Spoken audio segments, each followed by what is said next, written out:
Terrie Preskitt Brown. Good morning, good morning, good morning. And we're planning the work and working the plan. Can I have an amen? Amen. All right, let's pray. Holy God, thank you so much for this day, for the opportunity that we all have to learn from each other, to share good ideas that we have. Hopefully something new will come to us during this day. I thank you for the opportunity to work with children, to sing your praises with the next generation, and help us to do the best we can to always show your love and the love of Christ in our teaching and in our singing. It's in Jesus' name we pray, and everybody said, Amen. All right, so this is a be involved kind of session, so we're going to be moving a little bit and walking around with some. But first thing, we got to warm up. So everybody stand up for me. Please. Please. Okay, so you can just put everything down and spread out. You need this much room. This much room. Big, big, big space. Y'all are just like my kids. Oh, okay. So I always have to say, okay, people in the center don't move. Just put your arms out and everybody else go out. Okay, so, because that's a little tricky, isn't it? So inhale, please, and we're going to go. And look up at the sky, but it's a ceiling, but we call it a sky, and stretch up. And then exhale as you come down, and just move your neck only, and look, stretch the back of the neck and look at the floor. And inhale. Through your nose if you can. Sometimes during the winter it's hard. And exhale. And it's okay to make that sound. And then one more time, in.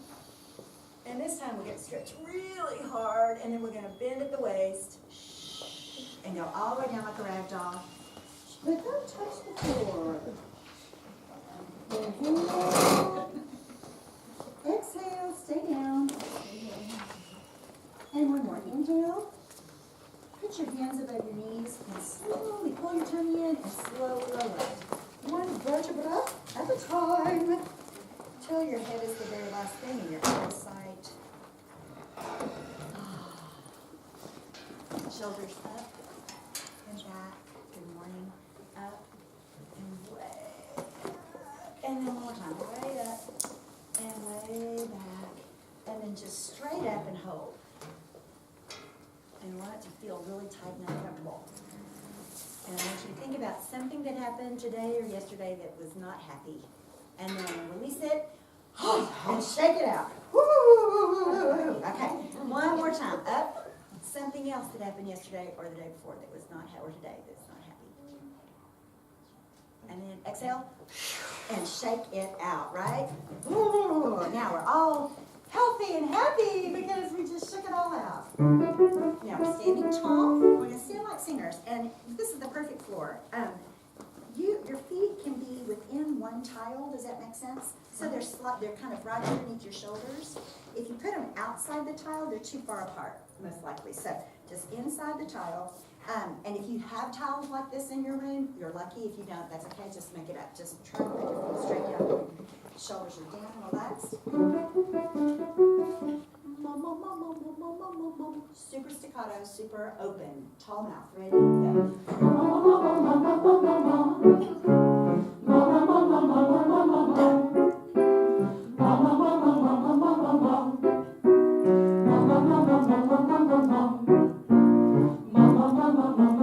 Make sure it's small. You have to work hard. You have to make the mouth really, really work. The next one is Paul. We said hi to Mom. Now we're going to say hi to Paul. Oh, you go up to so and stay there for 5 and then come back down. But we're singing Paul. Let's put our hands down here. If you put them here, let me show you what happens to your posture. You go, it kind of brings your, anyway, yeah, hands down straight. And I like to have the kids go ahead and practice touching their leg through their clothing. Because that's what we do when we sing. We touch our robe, through our clothing. If that were touch our leg through our robe, whatever. Anyway, something. Okay, ready, Paul?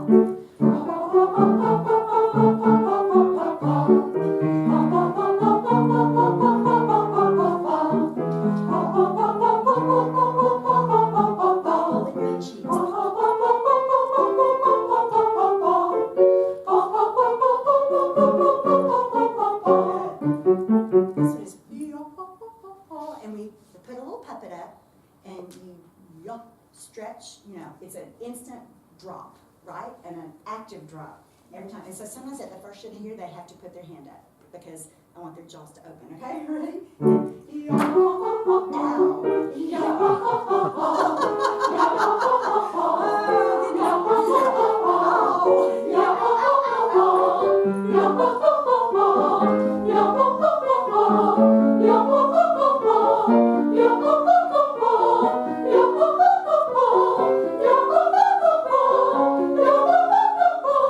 Great.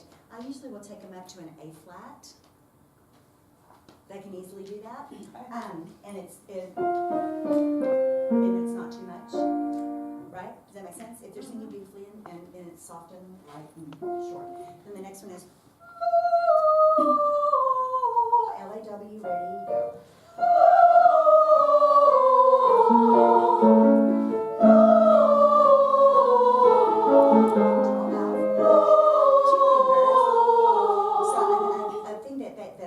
Everybody can do to check and make sure that their mouth is open is take your own 2 fingers, not anyone else's, turn them so that they're up and down, and you should not, your teeth should not touch your fingers.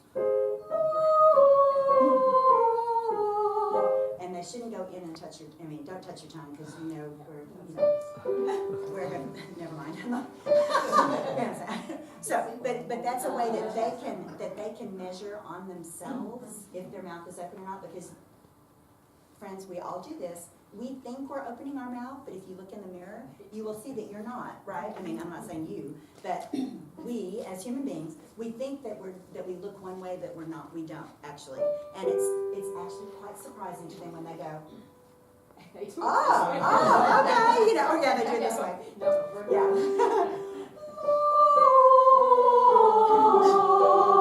Check it.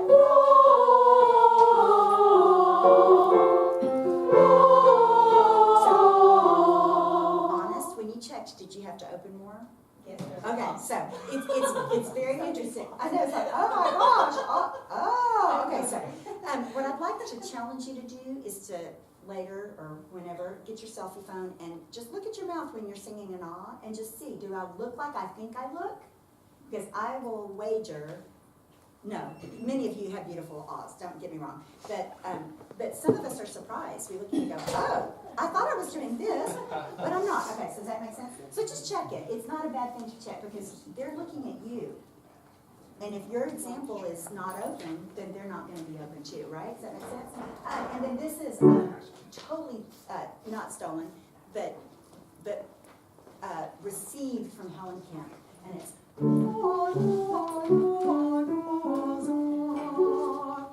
and my kids are the best K people in the world. They can do a K better than anybody. And we also do this. I take their hand, we do an O and an ah. So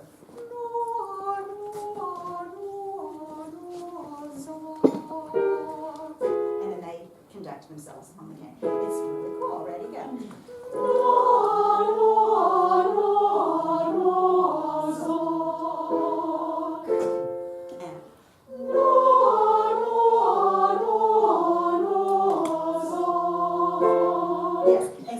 Idea of the movement of the jaw that must happen.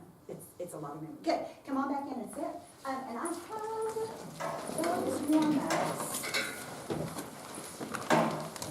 right here. I am here I'm here at a lot of things. My voice teacher, I went to TCU. Go Frogs. Sorry if you're a Hale person. Go Frogs. My fingernails are usually purple, but they're not. But my teacher at TCU, Ira Shantz, was Robert Shaw's favorite tenor. And he sang the Bach evangelists, the Passions, all over the world with Robert Shaw. And he was an amazing teacher. And he didn't give me Noah's Ark. That was Helen Kemp, as I said. But here's those warm-ups. And I put them here. I use these. I have a private voice studio. I use these myself. And I'm old and still sing, healthily, and they're really great for all ages. So you can come up and take a picture if you want to. I don't know why I didn't. Oh, I know why, because I couldn't figure out how to make it a PDF. Technology is my challenge. I'll just say that. You know, I just can't. So here's the deal. The reason why we always warm up, and I don't care when it is, if I've got a choir rehearsal or a voice lesson or whatever it is that I'm doing, we always warm up. And the reason is because it allows your people to take the world and put it there, and it's choir time. It's singing time, right? It separates whatever has happened before in their day or whatever's going to happen later from what's happening for the next however long it is, 30 minutes, hour, whatever. So warming up to me is very important. And those times that I have neglected to do that for whatever reason, they never sound as good. They never do. It really does set them, the stretching things sets them for breathing together, right? And for, again, releasing the tension of the day, and just becoming one with each other. When we sing together, we're more than we are just as individuals. And we all know this, right? We all sound better in the choir. I have had kids that came up to me for a little solo audition for something and said, "Oh man, I sound so much better in the choir. Can I do it again?" You know, it's like, I know, we all sound better in the choir. And it helps them breathe together and think together as a unit. It's not only vocal, it's also physical. It's that act of feeling your body in posture, in the right posture, and singing posture. And it's also becoming the singer that you are, right? So, brain, use that for your kiddos' brains, and yourself, and your adults. I use it for, I mean, seriously, I do the same warm-ups. I have a senior adult choir. We do the same things. And anyway, so planning is my thing. I love to plan. I have learned that when you plan well, all you have to do is have the fun, right?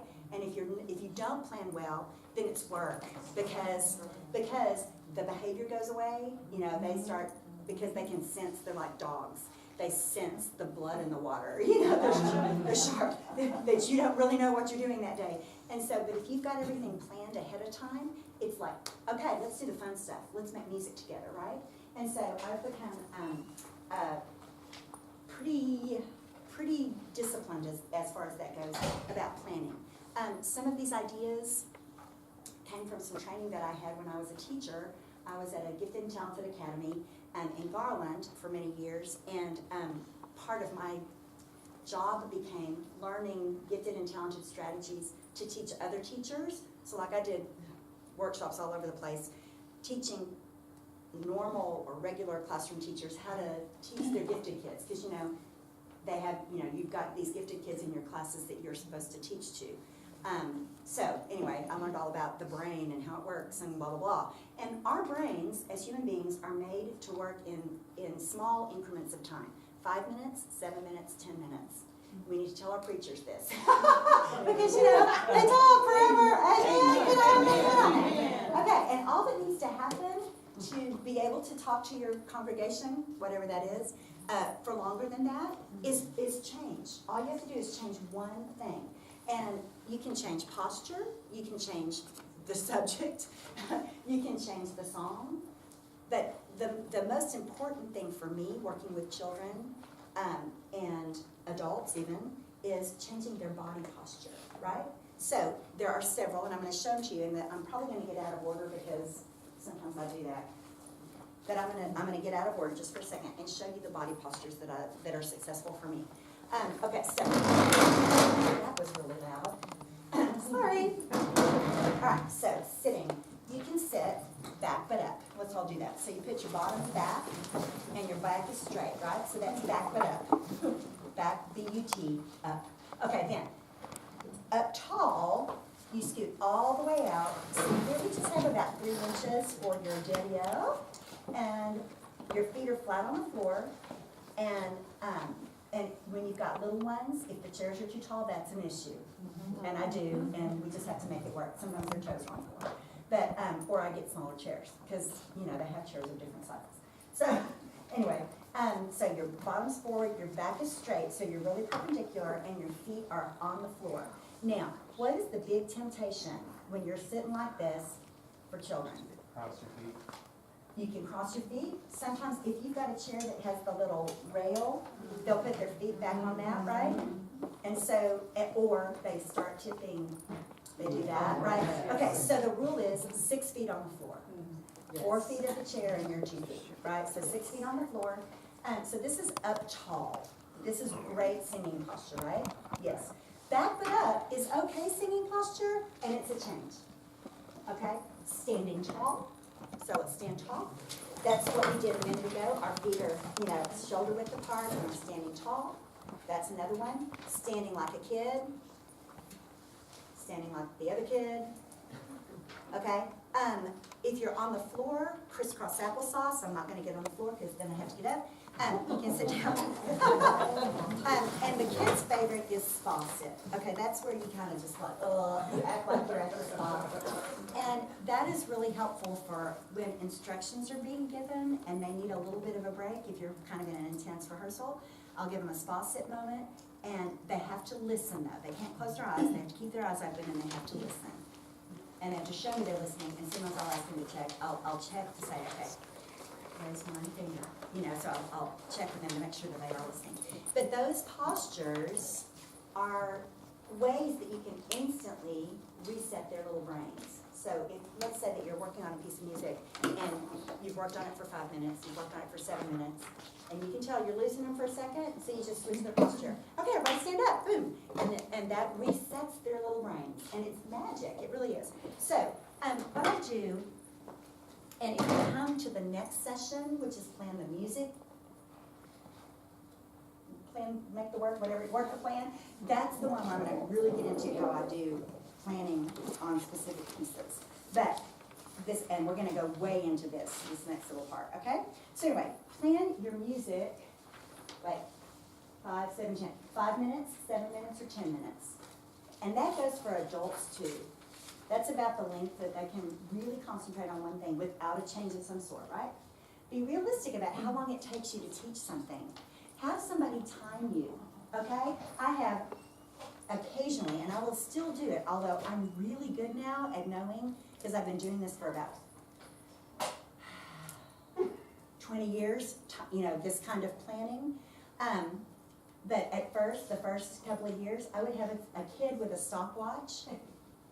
Seriously, during my classes, a 5th grader usually, and they would just keep track. I would have a list of what I was going to do that day, and they would write down how long it took me to do those things, right? And at the end of the day, I had this big long list, and I was like, oh, I need to work faster, or I didn't leave enough time for that, or I took too much time for that, or I didn't use that whole 10 minutes. So pretty quick you'll get, well, pretty quick, 20 years. Eventually you'll get good about really how long it takes you to teach a particular thing, okay? So like how long does it really take? Time yourself. Teach just enough but not too much. You always want them coming back for more. So sometimes, some people may look at my lesson plans and go, you're just going to teach 4 measures or 8 measures? Yeah, but it's only going to take me 3 minutes and then we're going to go on and they're going to want more the next time.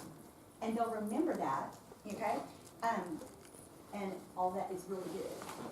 Add-ons are great. So in other words, let's say you teach that 4 measures or 8 or 16 or however many it is. And then the next time you come back and you do that, and then you keep singing the next part. They remember the first part and then you keep singing. Then that's an add-on, right? That's an add-on. Or let's say that you're teaching a piece that has a little descant thing, and they sing the first part, and then you do the descant with them. That's an add-on. And then you can, did anybody hear that extra thing that I did? Yeah. Can anybody do that with me this time? Yeah. So that kind of thing, you want to keep them engaged and you want to keep them listening. That's the trick. That's the trick. Always listening. Let the children help do the teaching. Does anybody remember, okay, let's look at this music. Do you remember this A section we did last time? Who can remember that? Raise your hand. Come on up here, guys. So you'll have a little line of people, and they sing that part, and if it's good, that's great. If it's not, let's try that again. And then who else can join? And pretty soon you've got the whole choir up there, right? I do that a lot. I'll do small group up here, and then anybody else want to join? And then pretty soon you've got everybody, right? And if you've got one kid that's sitting down, you know something's happening at home right now. And then you need to talk to them or have a parent, go, hey, can you check in and see what's going on with Jason? Because he didn't get up to sing with us. So they can help you teach. you can ask them to compare and contrast, okay? And let's look at this phrase in Jesus Loves Me. So is there another one like that? What's the difference between this one and that one? Let's look at measure 11, and then let's look at measure 18. And I do give my kids real music. I think that's important, like real octavos. And I know it's expensive, but however you have to do, it's important because that's real. Then they know that it's real, and they have to learn how to take care of it. And some of my music is really old, like it's been 40, 50 years ago that somebody bought this piece of music, and it's still a great piece of music. So we learn how to care for older music too. And if they have a little tear, they go right to a mom. They don't wait, because if you have a little tear and you kind of play with it, then it becomes a big tear. Okay, so we have tape and stuff over there on the cart. That got off the subject real quick, sorry. Compare and contrast. Does this happen anywhere else? Make them find it. Oh, Miss Terrie, it's in measure 35 too. Oh, Miss Terrie, it's on page 7 too. Okay, because guess what? I love rondos. Like, I love them. And so that's what I do a lot. Have we seen this part before? What's the difference? Well, there's 2 lines now, and that's because in some compositions it'll be the same song but with a little descant, right? So let's have the 5th graders do that part, right? Etc. What else could kids look for in a piece of music to help you do the teaching, to help them help you do the teaching? Key signature change. Key signature change. Ooh, modulation. Right? Dynamics. What's the same? Dynamics. Absolutely. Is this the same as that? No, this time it's forte. Last time it was mezzo piano. What else? Repeat signs. Oh my gosh, road signs. Oh, and and we always joke, and this is a joke in my rehearsals at all times, whether or not the publisher saved a penny by not stapling. The kids really are aware of that.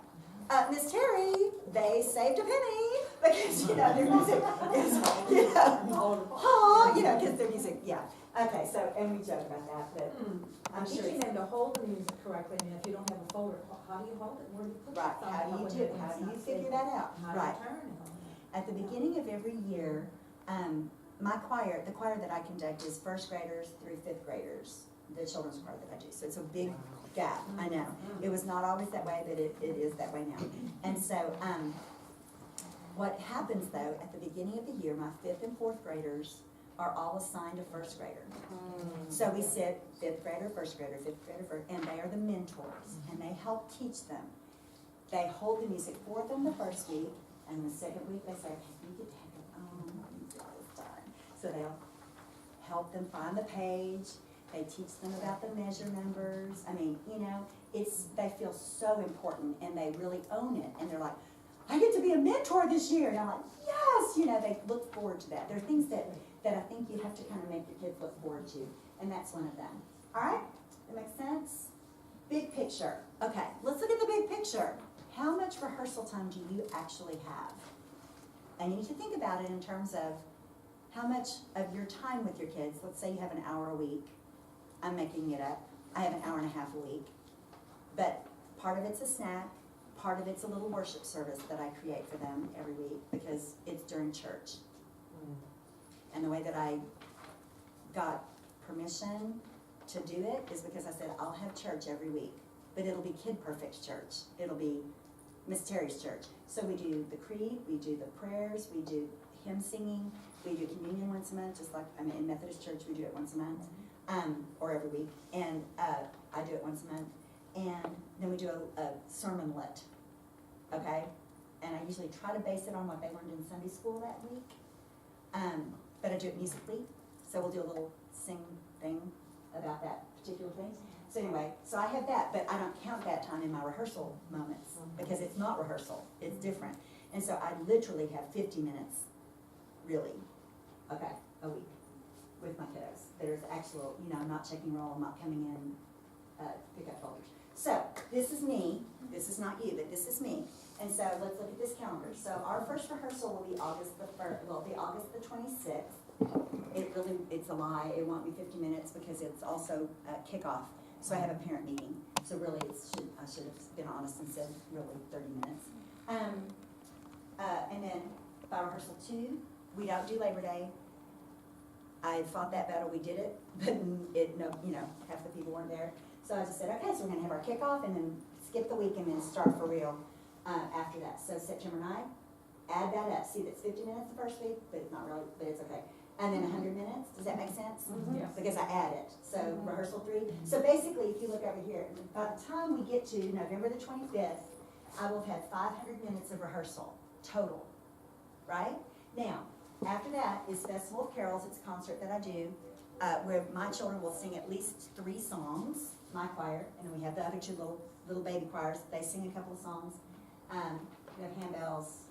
My senior citizens choir sings a couple of songs.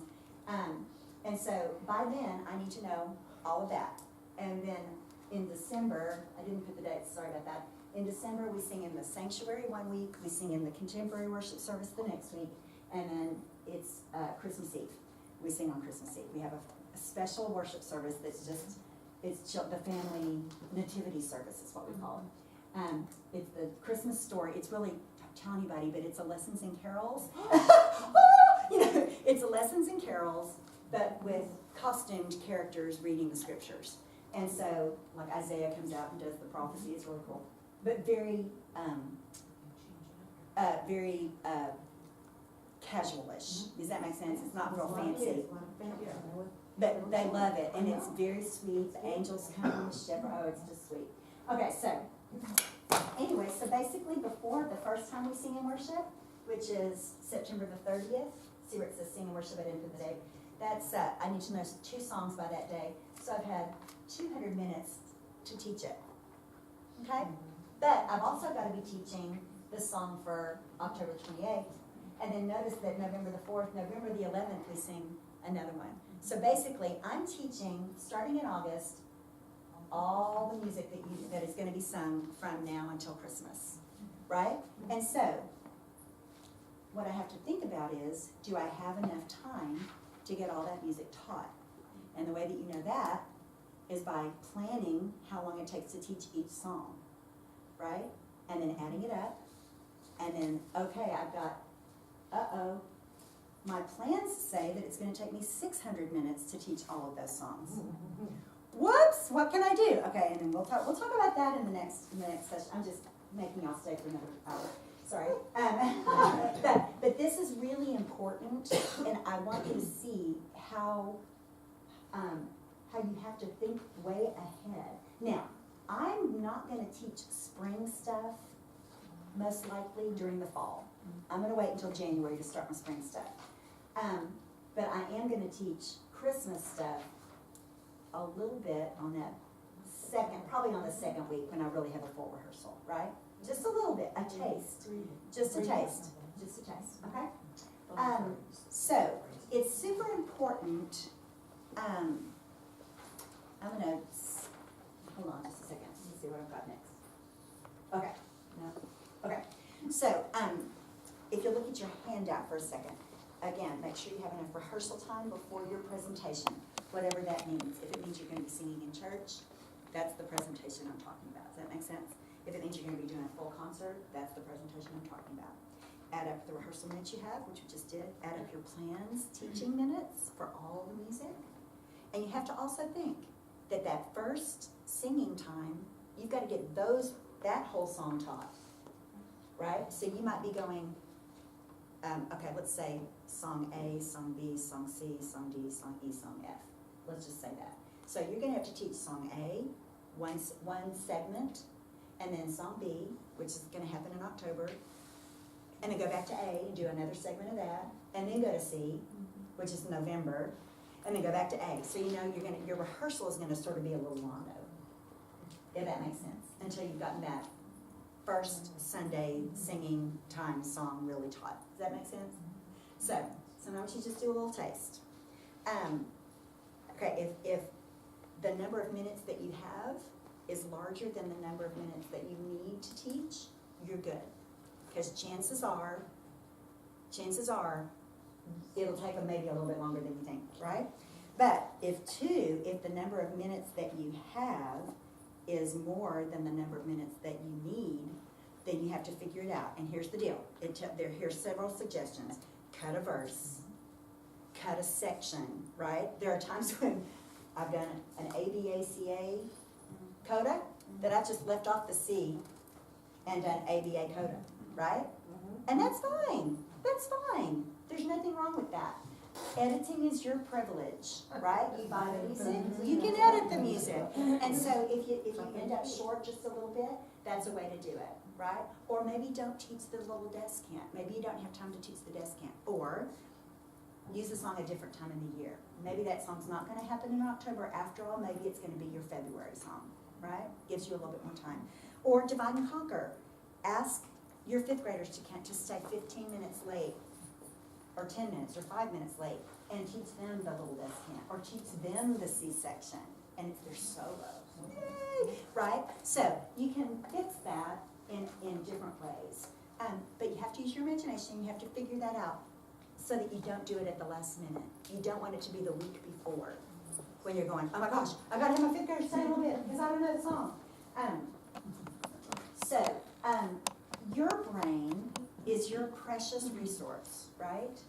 And what I have found about my own brain is that when I plan well, my brain is free to do the fun stuff, which is the teaching of the music, right? And it allows me to be happy, and it allows me to be cheerful and smart.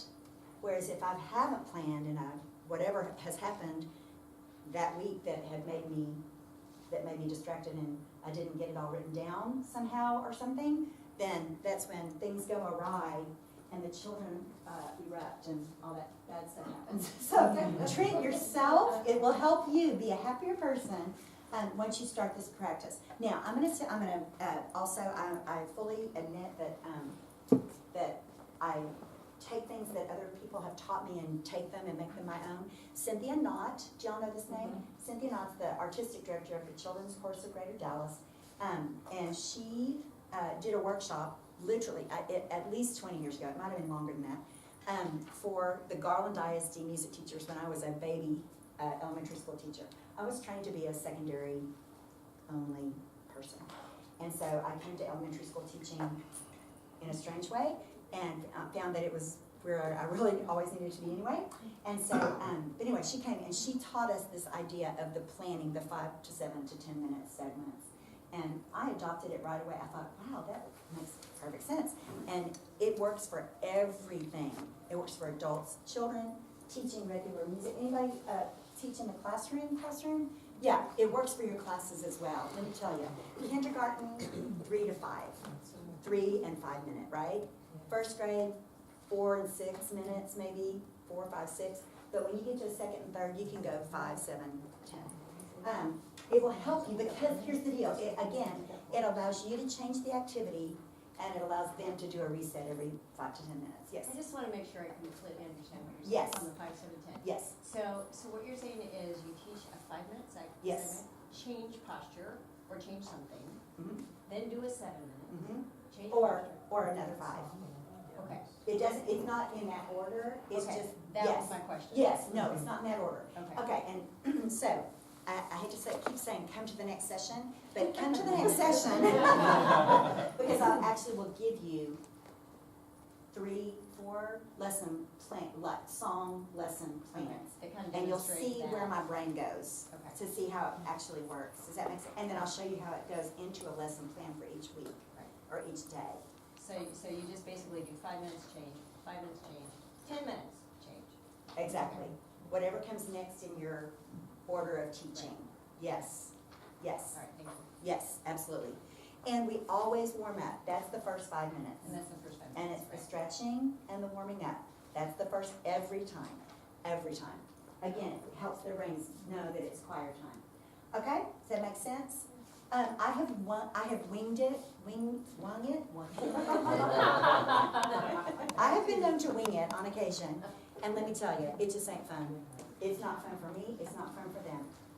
You know, and you think after 1,000 years of teaching that I could wing a rehearsal? It's never good. Just don't do it. And, you know, but things happen. I mean, things happen. Life happens, and sometimes you do. But if you think about it, now's the perfect time to get your whole year planned. You can get your whole year planned right now when you're not, if you're a teacher, you're not in school, You know what I mean? You could go home tomorrow. Are y'all in session tomorrow? After tomorrow, Friday. You could go Friday and get one song done, and then Saturday do another song. It doesn't take that long. But once you get it, it is a little tedious at first, and you think, oh, really, is it worth it? Yes. Because then on September the 4th, you can just go into your computer, and there's that lesson plan. And guess what? You save it. Because in 2023, you might want to do that song again, and you've already done the work. Hello? I save everything. Yes, I do. It's crazy, but I do. Okay. Every time you pick a song, I want you to think about, what is the catch? Why did you choose that song? What makes it interesting to you? What is going to inspire your students? And it's usually one of these things. It's either the rhythm, it's the text, it's the form. It can be the form, and it can be the melody, right? And we're going to look at songs that in the next session, we're going to look at songs, and you have the packet, don't you? Did he give y'all the packet? Some of you have the packet. Okay, so you can take it home and look at it. But those songs, we'll talk about those particular 4 songs in the next session, and what the catch is, and how you teach through the catch. Does that make sense? Because you want your kids, or your however old, I call everybody kids, even my 80-year-olds, you know, they're my kids too. But you want your kids to love that song for the reason that you love that song. The reason you bought that song, the reason you chose that song, right? And so whatever the catch is, you need to share that with them. It could be the text. It could be your scripture of the day. It could be a poem that is absolutely beautiful. It could be whatever it is. What makes it sacred to you? What makes it exciting to you? That's the vehicle that you get into when you teach that song. Yes? May I also say, oftentimes it's the style. Oh. I want to incorporate at least 1 or 2 spirituals throughout the day. Absolutely. I want to go back and do a Bach piece. I want to do a variety. Absolutely. So it does make a difference. Absolutely. That's a catch. World music, right? Too. So all of those things, all of those catches, you're right, exactly. Okay? What's the tempo or energy level?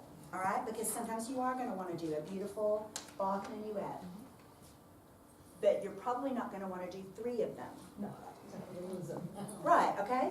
So you need to alternate energy levels during the rehearsal. So let's say you're doing a spiritual, a Bach, beautiful lyric piece, and a Jody Lind fabulous piece that has an amazing rhythmic component. Okay? You're going to want to alternate those 3 during the rehearsal. You're not going to want to do the 2 slow things and then the fast thing. You're going to want to do the slow one. A little, 3 minutes of the fast one, go back to the slow, right? You're going to want to do that. And sometimes, okay, so I will label rehearsal plans sometimes for the kids. They love this. And so sometimes we'll have a big math rehearsal where the bun is song A, the meat is song B, the cheese is song C, the bun is A, right? Then you've got the meat, which is B, and you've got the lettuce and tomatoes, that's going to be D. And then you go back to the bun, right? And so they can see how that rehearsal is going to look because they know what a Big Mac looks like. Maybe they don't, but you know what I'm saying? Okay? Or sometimes you'll do a Dagwood sandwich. Do y'all remember those? Do you know what I'm talking about? Blondie? Where he would make yeah, I know. Okay, so there we go. Yes. There used to be this thing called a newspaper. And on Sundays, they had these colored pages in the middle that were cartoons. I'm just kidding. But, yeah. And we used to have phones that had cords that, golly. What has happened in the last however many years? Anyway, it was a comedy from the that's called Blondie, and Dagwood was the guy, and he would make these sandwiches that would be bread, meat, lettuce, bread, meat. That would be like this tall, he'd be making that sandwich, and so then I get to teach that to the kids, and then they get a little bit of cultural history, right? But you can kind of make it, or you can have a pizza rehearsal where you got crust and sauce and cheese and pepperoni and whatever. You can kind of make up have fun with it because they get that, right? They get that. And it makes them kind of, what's going to be next? What's the next layer? Blah, blah, blah. So sometimes you have to said jalapenos, right? But if you alternate these things, the energy level and the tempi during rehearsals, that's another switch, right? And you can even do that within a song. Within a song, right? There's going to be a fast part sometimes, maybe a slow part, or a minor part and a major part, and that could be your switch. Difficult. Okay, is it difficult? Okay, so my brain, Jane Parker, Alice Parker. I thought it was going Jane Marshall, Alice Parker. Okay, so Alice Parker talks about songs as being taught or caught. Some songs are caught. Some songs are caught really easily. See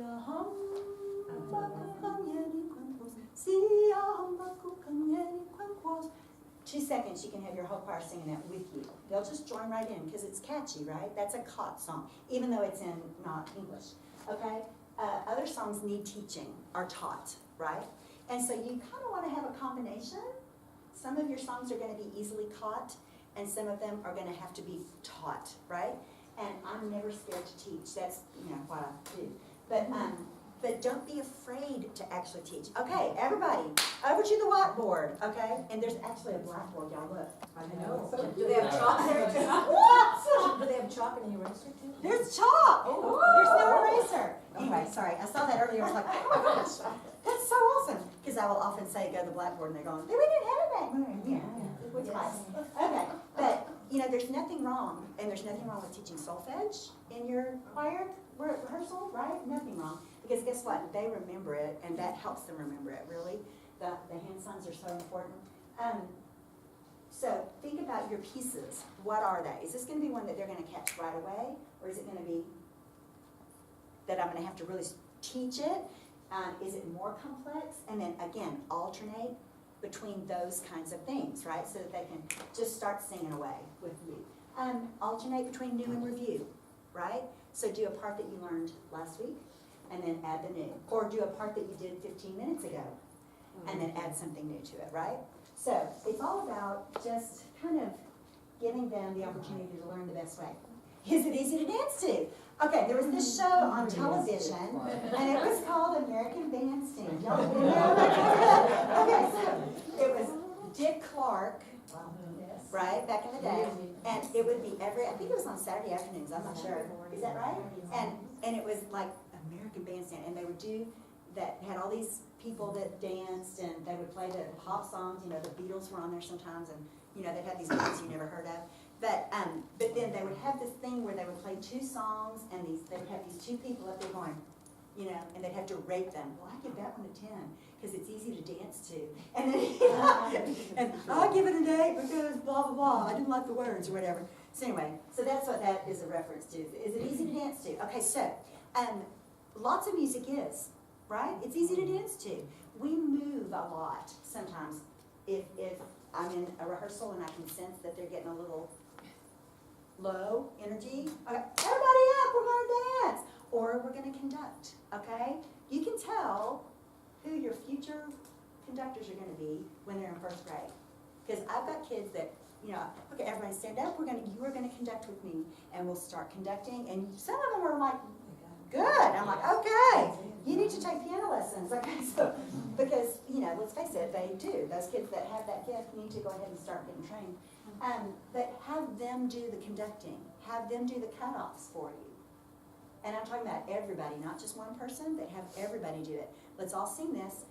It is good to give thanks to the Lord. Right? They can do that. And they can do it well, and they'll never forget it. And you'll see in church when they're singing, they'll have their hands down here, and then you'll see. Just a little bit down there, and put that D on right there. Dance it. If you're doing a Bach piece that's got a beautiful minuet to it, teach them how to do a minuet. Look it up on the YouTubes, and you can teach your kids. Make a big circle. I've done that. Oh my gosh, it's so fun to see them, and they switch partners, and they go this way, and you just go around the room, and it brings, not singing, but just listening to the music, and it brings them something else that's going to be in their hearts, in their brains, in their hearts forever, their minds, and it helps them remember, and it helps them love that piece for that reason, as in addition to what the other stuff, the words and the melody. Okay? So do it, move it. Kids need to move, right? Most people, especially young kids, are kinesthetic learners, and we make them sit still. No, make them move, let them move. Okay? Cannons. Oh my gosh, is it not the best thing ever? I love cannons. Do I have 15 minutes? Okay, so the magic of cannons. And I think that this is on your handout. These reference books. These are some of my favorite books, and they kind of have different stuff. This is Canon Songs and Blessings, Helen Kemp. Oh my gosh, beautiful things. Libra, I don't know how to say his name. Liebergen, Liebergen, I don't know. This is a good one. Michael Burkhart, fabulous. Okay, I teach a lot of canons because it's magic. It's one melody, but then you can do a million things with it, right? And so it makes them smart. Easily, if you've got first graders, they can easily sing a 2-part canon. Second graders, third grade, I think I put a list somewhere, it's either on this one or the next one, about what I learned about from my teaching, from years and years of teaching, what level, how many parts a group can do. And if you've got 5th graders and you're mixed up, if you've got 5th graders and first graders, you can probably do 3 or 4 parts and have leadership in each little section and do it, right? And add an ostinato, add a little descant, and you've got magic. You just made something really simple into something really beautiful that your congregation will go, what? That's amazing. How did you do that? It's magic. And the other, another book that I love is Holly Holly. Do y'all know this? Do you know this book? Okay, so Michael Hahn is a friend of mine. He taught at SMU. He's now retired. But he traveled the world, he still does, gathering the songs of the faith from all the different countries in the world. And so this is a fabulous resource. If you need world music for anything, it's just great. And it tells you about the song, it tells you who he got it from, what little village in Thailand or whatever. And it's just so cool. Anyway, I would highly recommend this. If you do world music in your groups, because they're simple songs that can be made more complicated, but they're super teaching vehicles. All right, real quick, hold on. And now, okay, so this is my office, except it's not. Okay, and these are not magnets. Why is this music stand not magnetic? I mean, these are magnets, but they don't stick to this. I don't understand that.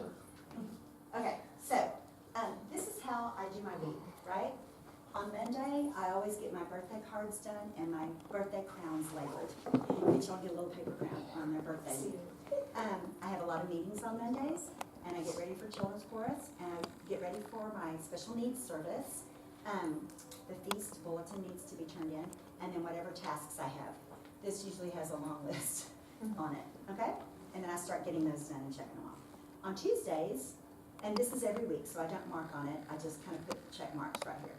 Or I have this other magnet that has a pointer that goes, that's where you are, and it's Tuesday, what did you do yesterday? Oops. So I have to get that done. I update my Google Docs, which is my weekly newsletter that people can go. I send out my New Song News, which is, New Song is the name of my children's choir programming. And I send out that email that day on Tuesdays. I get my encore, that's my senior choir. I get that plan done. Tasks. My new bell choir, oh my gosh, I started this year a new handbell choir for beginners, and it's all 8-year-olds, and it's hilarious. And they are so funny and hilarious. And so I get that plan done, which means I usually have to write a piece of music for them because they're pretty simple. And then I send my encore email. That's my reminder to my folks that are over, I say over 50, but they're all over 70. Oh my gosh. Oh, I'm impressed. Okay. So, Wednesday at work, that's my advanced handbell choir. I get that plan all done because it's that day. And then get my Joyful Spirit plan done for Sunday. And when I say get my plan done, I'm not talking about planning my songs, that's already been done. That was done now. I just take them, cut and paste. Take my little song lesson plan, cut the next 5-minute plan, put it into my lesson plan for Sunday. Cut next song, cut, paste, right? Not cut, paste. Copy, paste. Feast music, I usually write a little anthem for my special needs choir that fits the sermon topic, and so that gets done, which usually means I have to write the piano part, which is, I get my melody down and I think I'm done, but then I'm not.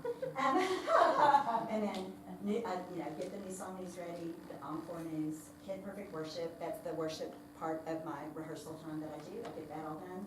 Set up for encore, which is my seniors, that means I have to get out their folders and all that stuff. And then that task list, that pesky task list. On Thursday, I print the feast bulletin, get the feast cart ready. That means get the roll sheet on there, get the name tags organized, and send the Kingdom Singers. Kingdom Singers is my all-inclusive, which means for my special needs choir. And then Sunday is right in the middle. I put Sunday in the middle because it's the center, right? That's when listening stuff happens. And I got this from a parent one day, and I just kept it. Because sometimes I forget that I'm touching hearts every day. Even when I'm doing stuff like going to a meeting, right? That's part of what I do. So I get my cards ready. I don't have space. At our church, we share every space. And so I have carts. And so, so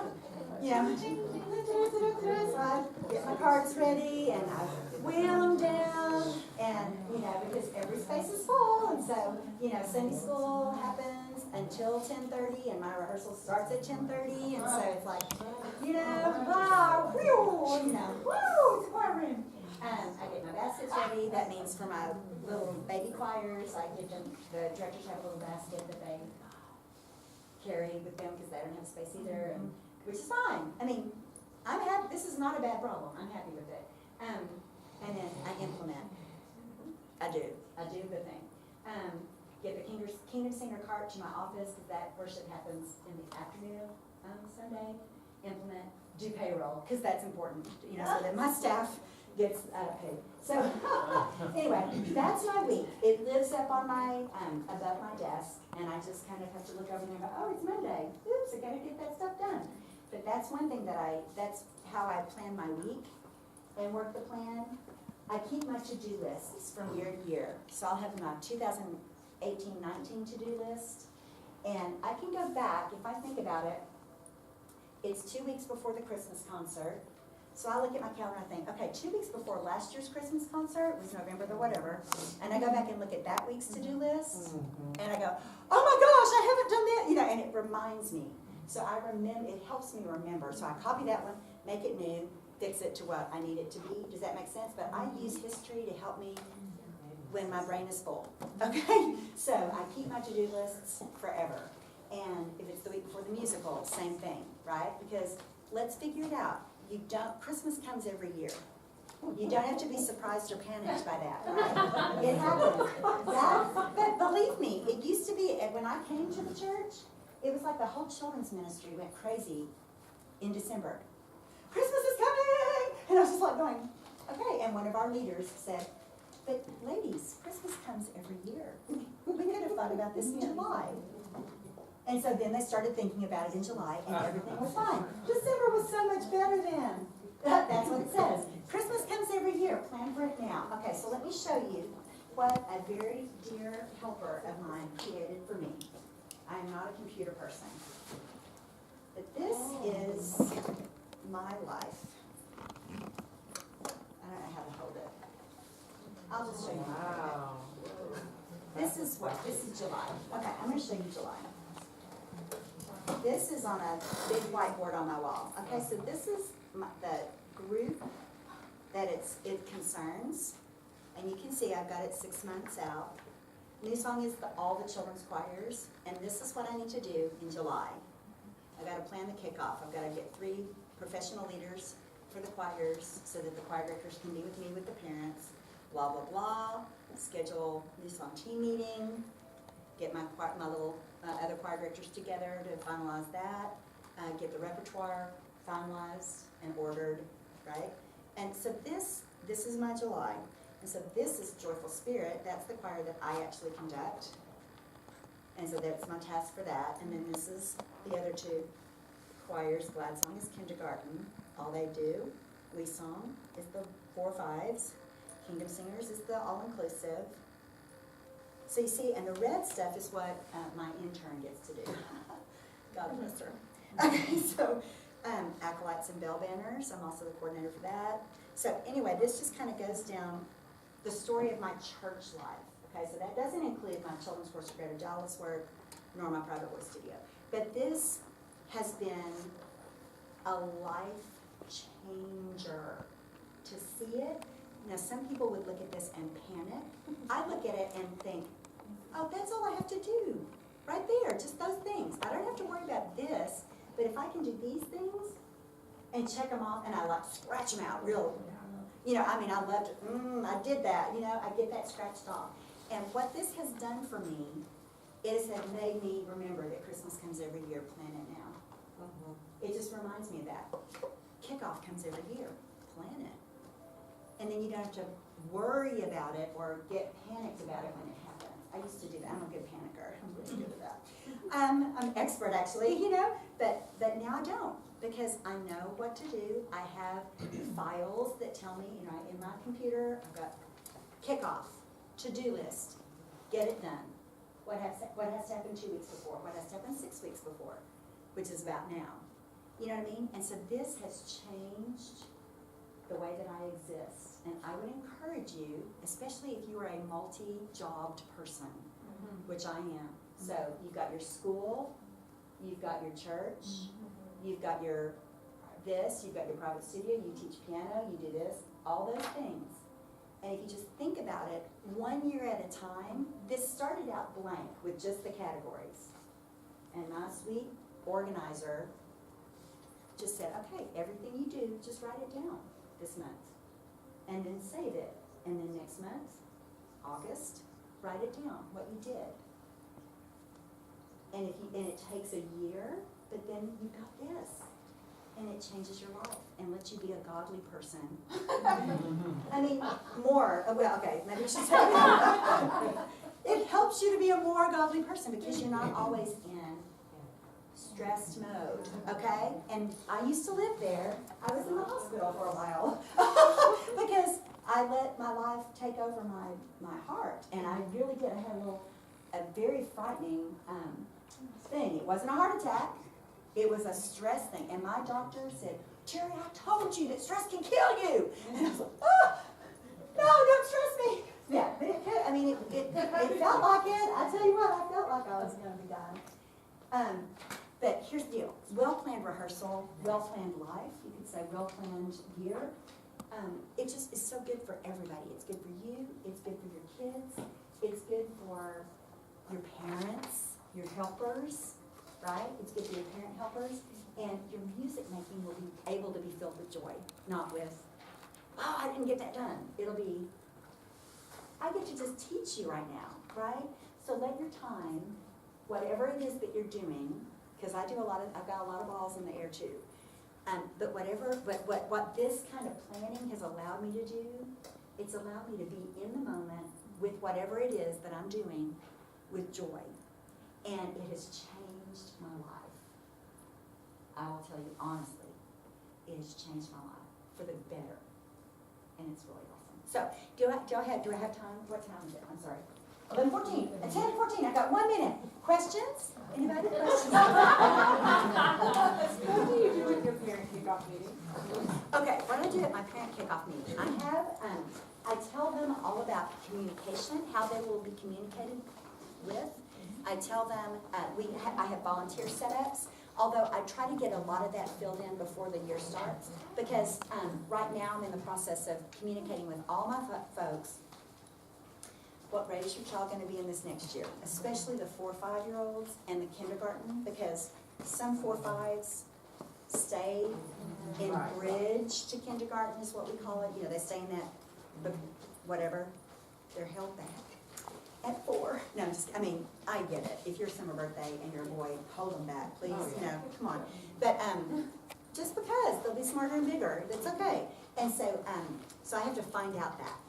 And so I have to find it out so that I know which choir they're supposed to be in this next year. Kindergarten, same thing. Some of them stay in primer. If they go to private school, they might stay in a primer level, so they stay in the kindergarten choir. But if they're in first grade, then they come to me, to the elementary choir. And so we talk about volunteering, because I have lots of different volunteer things. One of which is take some robes home today and wash them. They all need washing. Every year, they're so gross. And then I have parent volunteers weekly. I ask them to sign up for once a month.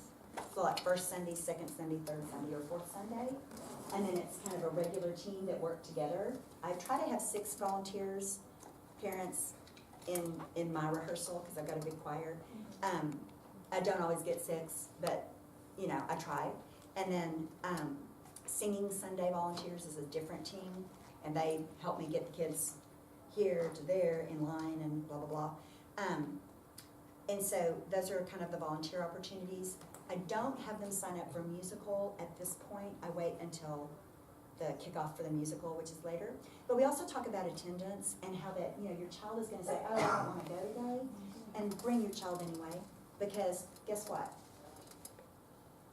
Once they come, the reason why they don't want to come might be because they don't know anybody. Because our people, probably yours too, come from lots of different schools. So they don't know everybody. And so, but I said, if you bring them 4 times in a row, they're going to want to come every time. Because then they'll have a buddy.